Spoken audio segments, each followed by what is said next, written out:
Seriously. Sibilance. Yo, what's up, everybody? How's it going? It is Wednesday, December 3rd.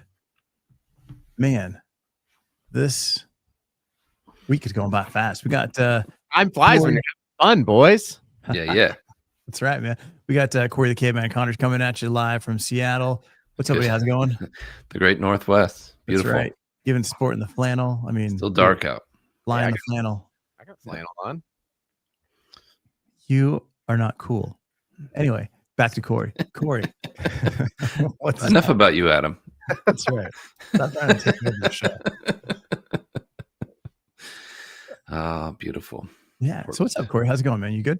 Things are good. Yeah. No travel for a few weeks. It's been kind of nice to just be home and be able to catch up and work on projects with customers and help them with their packaging. Nice. And today we're going to talk about, as we get distracted by Adam Peak over here, what we're going to do is we're going to get to some holiday packaging, talk about some of the brands that are doing it, how they're doing it. We're also going to get into maybe if you got any questions on should you be creating holiday packaging. That is a good question. Of it. Yeah, and how do you deploy it, right? Like how complicated do you have to get? Before we get to some of that, though, yeah, we'll have some questions. We'll go through some of the stuff. Any questions you got, let us know. Adam, the Pale Man Peak, look at that hat that you're wearing. What? Tell me about that hat. Where did you get that? Where did you make that? Oh man, I actually got this at a good.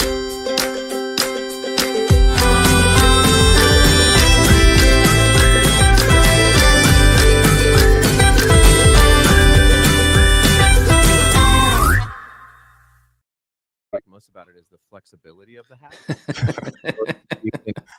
What's up, Gene? How's it going? Hey, Gene. Look, so it has flaps and it can go up. I get it. Nice. Nice. Oh, look at that. Whoa. It really helps keep back to normal. Keep the it gets cold here in Utah, so this hat is really quite snowing there yet? I heard. Yeah, it's snowing today actually. Wow. So yeah, is that better? Sounds perfect. Way better. Yeah, thanks. So today we're going to talk about the holiday packaging. Throw up some questions if you got any on holiday packaging. I know, like Hugh, that is my holiday packaging. Yeah, I know, like Hugh, you've got all the maple syrup stuff. Like, do you guys do any holiday packaging? Do you do any holiday specific labels, hang tags, boxes, that kind of stuff? I just ordered one yesterday. Labels are packaging. Holiday packaging can be labels. Thanks, Evelio. I appreciate it. No, it can't. But it could be an accessory. Butternut Mountain Farms does a snowman shaped bottle with a stocking cap. It's really cute. It's a 12-ounce bottle of maple syrup from the great state of Vermont. Oh, that's awesome. So it's like a Miss Butterworth's. Yeah, I bought a few of them. My wife loves snowman designs and things like that, so I bought her one. Don't tell her if you're listening. Wow, it's a surprise. That's why she loves you. You got the snowman body, right? That's right. That's right. Yeah, it's all the roundedness. This is a Richard. What do we got from Richard? If you really want to stand out, ditch Santa and use Krampus. That's pretty cool, man. Oh, Krampus. No data to back that up, but that going counter is always good. We got Millweb 1 coming in. Hey, Millweb. And he's a big time deal on TikTok. Yeah, millions of followers there. He does. You do the video, the camera over the top, right, and like the folding up of the signs. He prints signs, yard signs, and vinyl signs for businesses. So reach out to him. He's a great guy. Milwaukee. Yeah. Algonquin for the other Milwaukee. Oh, right. Yes. Awesome. What do we got from Gene? Gene saying, when should brands start planning holiday packaging? Yeah. Dude, I'll tell you what, it's December 2025. I'm working on a holiday for a few brands for 2027. Wow. Right. So you got to get ahead. No, but that seems ridiculous. Why? Like, you're a designer, Evelio. It's my turn. Much planning. I said it's my turn to ask the questions around here. So you're a packaging designer. You host a Packaging Design Unboxed podcast. What is the reason to start designing packaging 2 years earlier? And I ask this because trends happen so fast. They just like how do you start to design a package now for something that's going to happen in 2 years, and you don't really know You what? must use your crystal ball. Yeah, how do you do that? Yeah, great question. Thank So you. you said a key term here. You said trends, right? So if you're a leading brand in any category, the last thing you want to do is worry about trends. You want to just focus on what it is that you're delivering and who your customer is and what's going to stand out to them. You've already You're the planned, trendsetter, right? you've already planned next year. And that is not just packaging, but campaigns, whether it's fashion, designs, if it's product, maybe it's new flavors, all those things are laid out. And because it's not just a box or a bottle and it's everything else that goes along with it, you have to have that kind of time because you've got lead times on product, you've got lead times on all these other things, and then making sure everything lines up. You're gonna leave some space to be able to adjust should something change from here to then. But most brands, I would say by March, will be done with all holiday designs for 2026. Yeah. Some brands get far ahead, and that stuff's already been done since probably 2 months ago for 2025. So we're starting now for 2027, and we'll probably be done with 2027 design by the third quarter of next year. Next year. Amazing. Yeah, because that's how long it takes. So it's not like I'm done next week. It's a lot of iterating on materials and die cuts and designs. So there's time to look at a whole bunch of things. And then from there, you're saying you get into starting to execute on the actual artwork, the approvals, the ordering, so that stuff is starting to arrive, especially if it's coming from overseas, starting to arrive, March, April, May of 2027. It'll probably start arriving like July, really, of 2027. Because what you don't want to do is you don't want to bring stuff in too early You where don't want to sit on it. you're warehousing stuff. Right. But it's just making sure that everything is aligned, right? If there's like photo shoots that need to be done, if there's commercial, all that kind of stuff, all has to be done so that it launches all on the same day. So it's trying to align all these different supply chains, all the different lead times, and manage costs, because you kind of spend money a year in advance to make sure that you have that. But Milloweb's right. Like, if you can't wait for trends, you have to just do your own thing, and then That's right. whether trends happen or don't happen doesn't necessarily matter. Well, I do think, though, that we're talking about the difference between sort of traditional CPG retail focused brands that have a very complicated supply chain versus a company that's using digital printing those companies are the ones who I think can iterate and take advantage of various trends a lot faster, because they might even, let's use TikTok, for example. They may be selling through FBA or TikTok, and it's a decent sized brand, but they're not going through Amazon necessarily or whatever. They're not going through Kroger or Walmart or Costco. They just are directly connected to their to their fans. Interesting point. They can sort of they can use digital printing, so they can iterate very quickly, and they are the ones who I think can really knock out the trends should they want to. Obviously, that's a decision that a brand has to make, but that would be possible with where digital printing's at today for packaging. You keep talking about trends, and I think it's important. I'm very trendy, if you can't tell. Not follow trends. And as an example, he's ahead of the trends. And this is right. This is right in your backyard. This is. I'm going to share this here. It always takes a second here. Canada. It's right. Utah. So with Utah is. They've shared the Olympics 2034 logo. Yeah. Why does everyone hate this, by the way? I'm going to be honest. Today, cool. I really like it. I love it. And the reason I can appreciate it is that it looks very current. Right? This is today, and probably next year, this is a trend with this type of typography Mm-hmm. and big bold shapes. There's a lot of movement. I mean, you go down the drinks aisle, you're going to see this on a million different cans. Yeah. Something very similar. They're designing, 9 years in advance. I think it's 9 years. 9 years. Doing math here. Your math is good, Evelio. Perfect. But by the end of next year, by 2030, this will be so dated.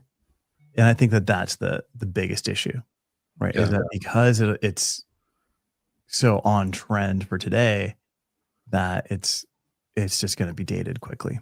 But it may not. I mean, obviously, it will be dated. Trends. You're not listening, Adam. It will be. Trends are cyclical. I mean. Yeah, but they're not exactly the same. Well, we don't know what's going to happen at night. We do know. That's why we have this show. Oh, that's right. We're telling everybody because we know everything. Right. Think about the fact. I think about the fact that my son is 10 years old and is very proud of his mullet. And, I thought mullets were hideous in the 80s and 90s when they were, you see people with it just, there's a cyclical nature to these things. And so, and Utah can obviously change their Olympic logo. I didn't understand what all the uproar was. Today's mullets are different than the mullets of yesteryear, right? Oh man. But look at, bring back the rat tail. That's the time. This looks like the old Jesus sign that you had to squint to read. I don't know. Oh yeah, he's talking about the wood that. Yeah, it's what you're talking about, brown and black. It's really neat looking. Yeah. Thanks for pulling it. That's why we're doing it here in Utah. Right. So all right. So with Gene, he's saying he's designed 3 logos this year that look just like this logo, right? And that's and Gene's a great designer, so he's got some pretty good insight. As soon as a trend is classified as a trend, it's no longer a trend. It's a step and repeat, right? So everybody start doing the same thing. Yeah. Yeah. No one's doing 6-7 anymore, are they? Oh my God. When we're tired of it, it's terrible. How long will that last? Oh my gosh. I think it's already done. Yeah, it should have been. Doesn't it seem like the trends when we were younger lasted longer? Yeah, but we were dumber. That's true. I think it's maybe because without the internet, stuff like that, like you didn't have it. Yeah, that's you didn't have a constant cycle, daily, hourly, almost. Yeah, it's pretty crazy how stuff still traveled across without social media and without the internet. How trends would just sort of 89. I mean, yeah. I mean, Evelio grew up in Italy and Hawaii and Japan, and he and New York and Chicago and Texas. Yeah. But I'm sure there was still like the other day. Actually, I was talking to some friends, and it was like, did you play hide and go seek? And you would say, ready or not, right? Here I come, or played Marco Polo in the local pool or whatever it was. It was like, yeah, how did we all do that? How did everybody who grew up at this same time end up doing similar things? It's kind of wild. Yes, I didn't do any of that stuff. You did not say ready or not, here I come when you played hide and go seek. I didn't play hide and go seek. I was in the ocean. He played let's go rob the grocery store. Did you play sharks and minnows? No, man. We've been out there, spearfishing as like a 6-year-old, 7-year-old. Good stuff. You are the most interesting person in the world. In Maui or on the Big Island and on Maui. Yes, Millweb. We're talking about the Stussy S. Yes. The 3 connect. Everybody knew this. That S. Yeah. Crazy. On everybody's peachy. Hey, I do want to bring this up because you know me. I love to bring the show to a screeching halt. It's about time. Nothing. I talk about a depressing documentary. Yeah, exactly.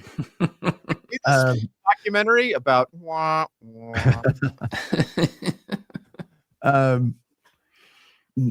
nothing says ready or not, here I come. That's what the holidays like layoffs. Looking at this article in Packaging Dive today, you've got thousands of jobs that have been cut in December and end of November at Print Pack, Graphic Packaging, Smurf at West Rock, a ton of these places. There's a big label company that laid off their entire C-suite like a week and a half ago. Everybody. Crazy. Yep. So, so Not if you we're strong. Yeah. But if you've got, if you're hiring, go hunt some of these people down, right? Because it's just unfortunate. They're closing facilities, and let us know in the comments if you're hiring, and we'll connect you with people. Yeah, absolutely. I mean, couldn't they just wait?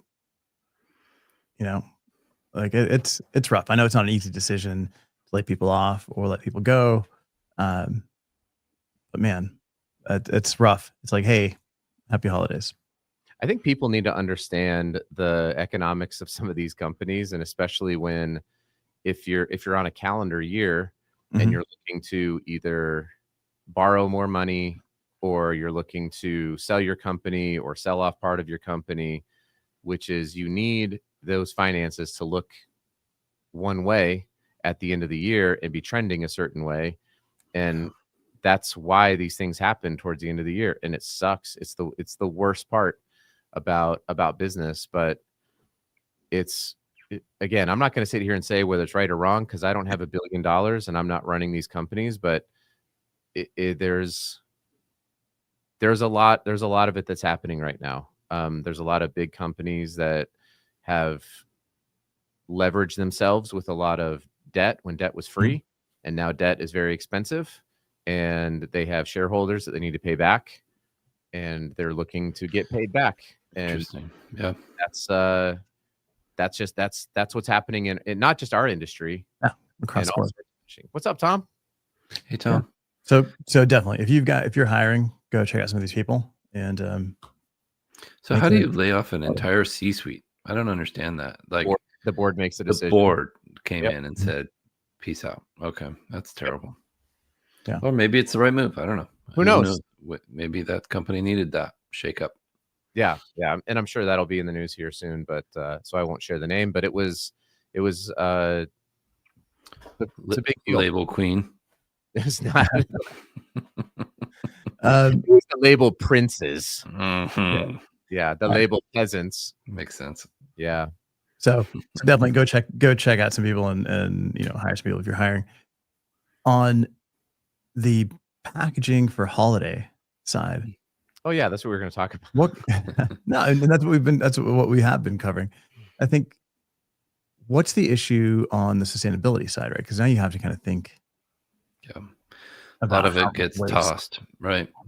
It's a whole new concept. Oftentimes it's they're taking a risk by innovating or doing something different. You look at Starbucks barista packaging that went major, viral. People bought every single one and then wanted 10 more. But not all of them are like that. Oftentimes they get thrown out at the end of the season.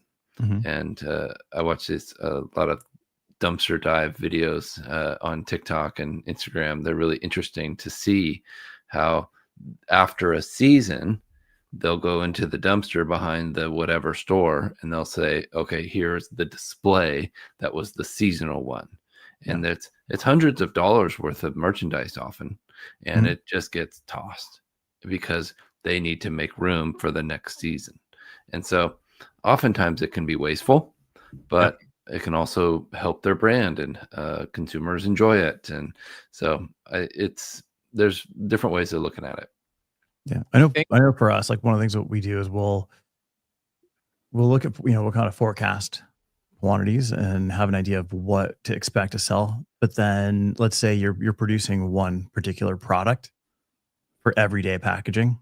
Yeah. If you just make a few tweaks to it where you can just keep running that same exact structure and colors and basically the same thing with a few different add-ons, you can run that in line. Once you're done running that, you go back to running your everyday stuff. And then when you run that in the store, you just run it till you run out. The goal is to, probably go through like mid-January with that packaging, with the holiday packaging. And then not have to throw them away. Right. Yeah. What if ways to do a family decided to do something? Because this would be pretty ingenious, actually. If you just said, we're going to delay all of our holidays by a week to 2 weeks when we celebrate. So, the Christmas holiday, Thanksgiving, 4th of July, Valentine's Day, whatever it is. And you just waited till everything went on sale. Yeah. Halloween would be a little difficult if you're into trick or treating, but you just, that would be weird to show up trick or treat. Like, it's November 10th. What are you? It says no soliciting, kid. But man, think about all the deals you would get if you just waited till all this stuff went on clearance, and then you're like, yeah, we celebrate Thanksgiving on December 2nd. It's like a lot of people do that. They buy this stuff, afterwards. And that now they have Christmas stores, like they had the Hollywood or the Halloween seasonal store, the Spirit. Yeah, now they have Christmas Spirit stores coming out. So these will be just for this season. They'll be moving into all the closed corrugated plants. Yeah, exactly. And all the retailers that didn't survive, Yeah. Hey, going back to your trend. Wow. Take. This is now becoming a trend. Jeez. Now it's dead. We're recalling back to trends. The thing with one of the most popular videos that I released on Packaging Unboxed for 2025 was the 2025 packaging trends. Great, that's awesome. But looking forward to some of the trends that I'm preparing for 2026 trends video is actually I don't know what you guys think, but in terms of like the way that things are costing, the cost going up, tariffs, all these different things, brands are trying to find ways to make money so that they're not having to lay off people. Yeah. I really see a spike in plastic. Like I'm seeing a spike for 2026. I think there's going to be a lot more plastic packaging out there, a lot more stand-up pouches. Yeah. Because you've got to cut cost places in order to keep those margins. Will EPR laws maybe curb that a little bit? Because I know that EPR is expensive enough eventually. Oh no, it's expensive. Yeah, but I don't know that it's enough to change the delta between a tin can and a stand-up pouch. No, but it's enough to make somebody say, maybe let's not make as much. It just makes plastic a lot more expensive, and it's adding. It's only in a few states. Correct, but it's if you're tied to particular packaging, whether it's holiday packaging or your regular packaging, and you've invested in plastic and you're not, and you're looking out to 2026, 2027, 2028, I would be a bit concerned that my packaging was so tied to, for example, a multi-layer flexible film, because there's going to be a lot of pivots. The amount of reporting that you have to do on that now, the amount of time, the amount of money you have to spend on software and reporting and all this, just make sure that you have your accurate data, just so you can make sure that you are paying the right fees, is only going to increase. I'm not saying that you're completely wrong. I just think that brands should be aware of this other pending thing. It's like, you have tariffs, yes, you have inflationary pressure, yes, plastic is cheaper, we get it. But also there are forces that are trying to make plastic a lot more expensive. And if that were to become federalized in, say after the midterms or, into 2028, 2020. You really think this would be federalized with the current going on? But I'm saying there are this year. This is what I would say, and I don't want to get too into this, but let's get into this. The answer is I have no idea. If you ask me, politics, everybody. If you ask me to predict what this administration is going to do, I would say I have no idea. They're all over the place. So, but that's kind of part of the point, right? Like, the future is uncertain. So yes, they're probably going to invest in the thing that is known to protect their product, that is inexpensive, that is readily available, all of that stuff. I totally get it. Probably a good call for 2026. I would just say put a little asterisk on there if you're a brand, and note that this idea is not going away, it's picking up. And so you should at least, if you're preparing for holiday packaging for 2027, you should at least have a secondary track of development for potential EPR regulations. Good idea. You have another plan, and maybe that's just raise your costs because that's what but even with like, I mean, there's mono material pouches, right? Like that's something that's available. It's more expensive. Yes, but they're still subject to EPR. They're not exactly like exempt from EPR because the recycle rate is so low. So if you can position those as reusable in some sense. Oh, interesting. That changes things. It could, but refillable, right? Like I think the point is like, we don't know what the future is going to hold. We don't know what 2034 font trends are going to be. We don't know what EPR laws are going to happen. That's why we're here. That's why we do this show, because we have to have an opinion on what's going to happen. We don't know a lot of stuff. And so I think that we'll continue to see brands struggle with what to do in 2026. And you're probably right. They will default to the path of least resistance until something happens to disrupt that. Yeah. So all I'm saying is Evelio is right. That's all I'm saying. That's all I'm saying. That's all I ever say. That's all I was asking for. No, I just, part in terms of those trends, I think the shift to plastic is going to be huge in 2026. But I also see a shift. Wait, hang on. You think there'll be a shift from something to plastic? Like, we'll see more cereal boxes go away and just have. I think you're going to see that in a bunch of different areas with a bunch of different brands. I can't tell you exactly which ones, but I can see, I've seen more soup going in, more soups going in stand-up pouches, more cosmetics going in stand-up pouches, more, moving into like the refillable, with the spout on them, right? Yeah. I mean, I spent like 3 hours in Ulta this weekend just looking at packaging, and there was so much. There were so many stand-up pouches. It was insane. Is that why you got the cops called on you? I was waiting to get kicked out because I was really going lane by lane, aisle by aisle, taking pictures of a bunch of charted out. You're like, I'm just looking at packaging. They're like, calm down, please. Get out of here. No. Don't tase me, bro. Don't tase me, bro. But I also see brands in that same breath that they're moving into, if the brand can afford it, moving into new materials, right? Whether it's seaweed, whether it's mycelium, husks. Like there's a bunch of stuff happening. That's great. But if the brand can afford it, if they've got the margins to do it, and if it becomes a whole marketing vehicle, I see that happening. But you also see the brands that can't, that have tight margins. They've got to find other ways. And I feel like we've solved it. Is fantastic. We figured it out today. Yep. Yeah, we did solve it. Can we? Yes. I gotta jump off. I gotta call. Let's do Can We Solve It on Monday. Oh, we'll have a special guest on Monday. We will. Yeah. So we'll find out who. We'll do double Can We Solve It next week? Ooh, Can We Solve It? Let's do it. 2 times. Yeah, but go check out SmartSolve, smartsolve.com, dissolvable packaging, which is pretty cool. That's another trend from last year. It'll probably happen again this year. Yeah, so. I'm really excited. Man, I hate when he does that. All right, guys.